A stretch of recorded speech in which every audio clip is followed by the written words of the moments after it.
chegamos à fase de acabamento. Daqui para frente, nós veremos técnicas que vão deixar a sua casa ainda mais bonita.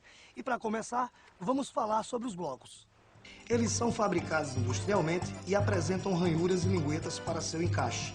Depois de instalados, os blocos apresentam desníveis entre si. Essas falhas devem ser cobertas com massa de gesso. Deve-se aplicar e espalhar a massa uniformemente, no nível da superfície da divisória. Isso é o que chamamos de rejuntamento dos blocos de gesso.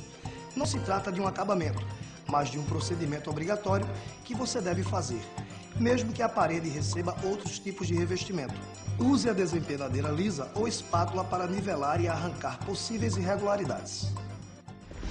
Além da aplicação no acabamento do rejunte de bloco de gesso, existem outras aplicações onde se pode utilizar a massa de gesso.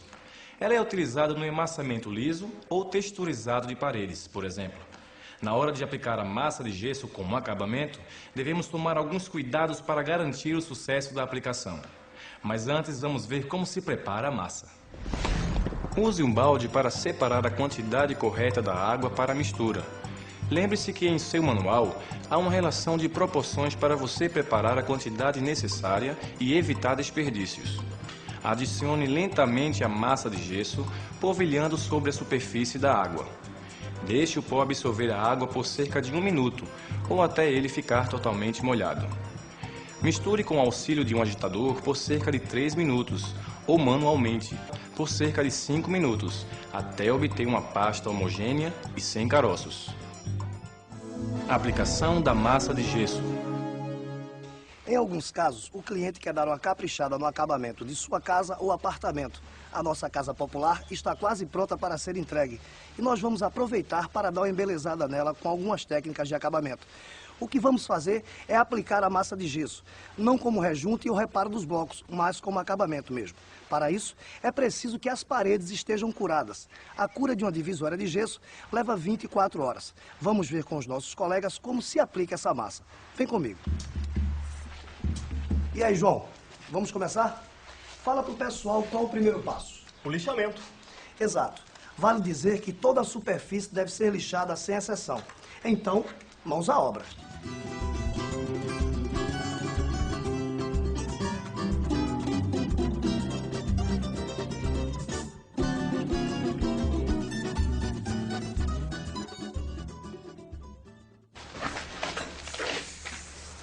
Bom trabalho, hein, gente? Agora é só limpar essa poeira.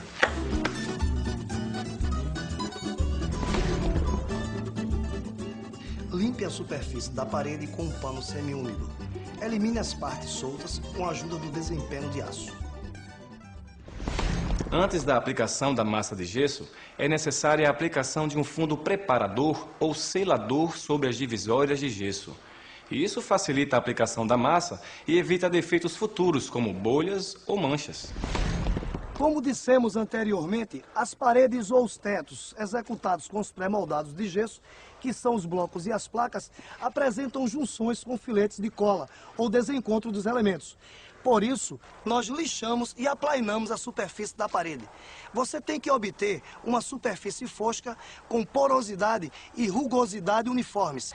Assim, se obtém uma impregnação por igual de toda a superfície, quando aplicamos o fundo nivelador de parede, ou seja, o selador. De preferência, a aplicação do selador deve ser realizada em seguida ao lixamento, para evitar que se sujem as superfícies já lixadas.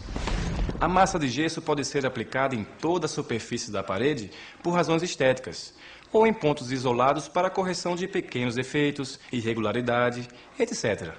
Ela deve ser utilizada apenas em superfícies internas. Para aplicar a massa, você vai precisar do desempenho de aço e réguas. A execução do acabamento da massa de gesso envolve as operações de espalhamento e alisamento sobre a superfície e deve ser feita da seguinte maneira.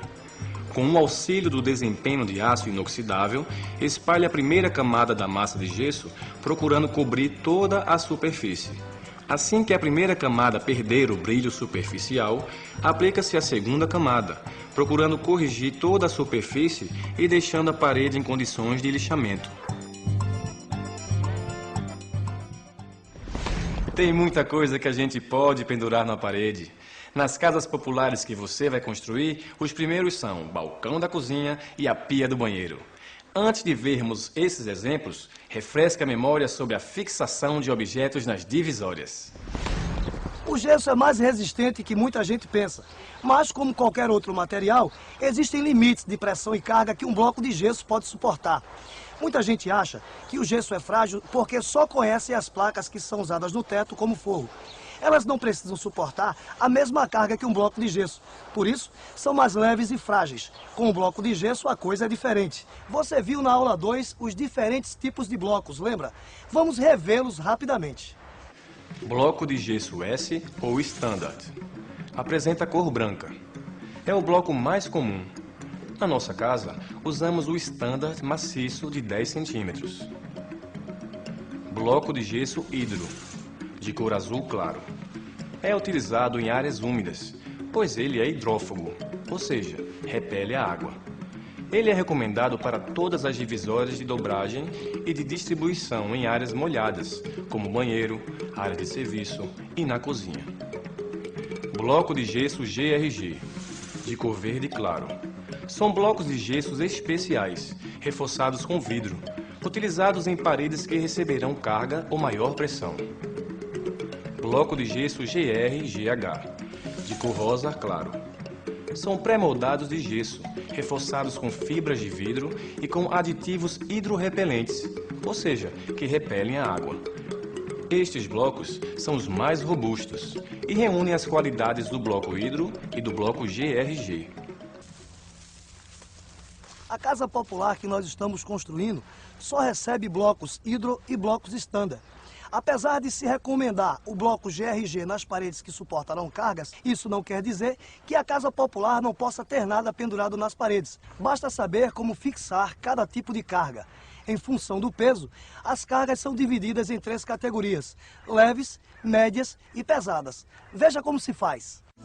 Fixação de objetos leves, até 15 quilos.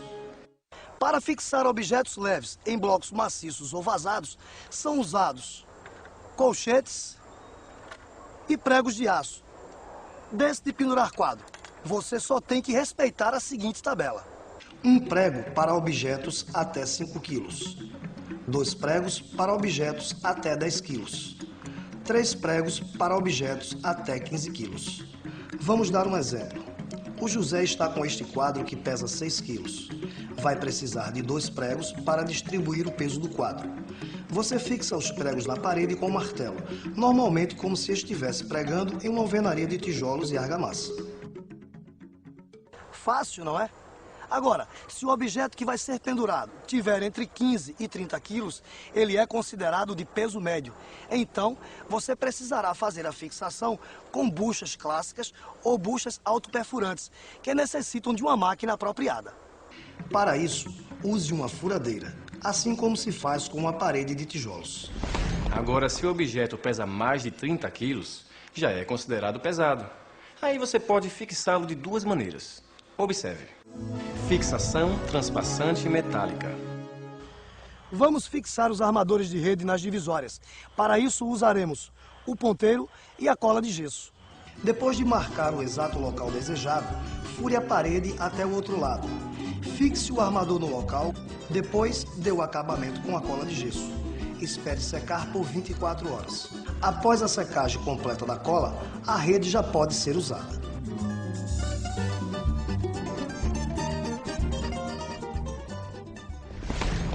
Você sabe que até 15 quilos, um objeto é considerado leve e pode ser fixado com simples pregos e colchetes metálicos. E sabe também que entre 15 e 30 quilos, um objeto é considerado de peso médio e pode ser fixado com buchas. Se o objeto for pesado, é preciso usar um dos métodos que acabamos de ver. Mas se a partir de 30 quilos o objeto é pesado, qual é o limite de peso que uma divisória aguenta? Veja o que diz o Antônio. Olha, pessoal, o limite de carga para uma divisória de gesso é tão incerto quanto para uma parede de alvenaria clássica. E uma prova disso eu vou dar agora. Chega aí, pessoal. Isso, vamos sentar aí na rede. Juntos, nós temos aproximadamente 240 quilos. E como você vê, a parede suporta com segurança. Vamos lá, pessoal. Apesar de instalar apenas algumas peças na fase da obra, como o balcão, por exemplo, lembre-se que você é um gesseiro, e gesseiro tem que entender tudo sobre o gesso. No futuro, talvez você precise instalar outro tipo de objeto, num apartamento, numa galeria de arte, numa loja. Por isso, guarde bem a classificação do peso dos objetos e siga as regras. Veja agora a instalação do balcão de cozinha. Vamos instalar o balcão da cozinha. Aqui encontramos uma maneira muito simples. Vamos usar 2 mãos francesas e buchas de expansão.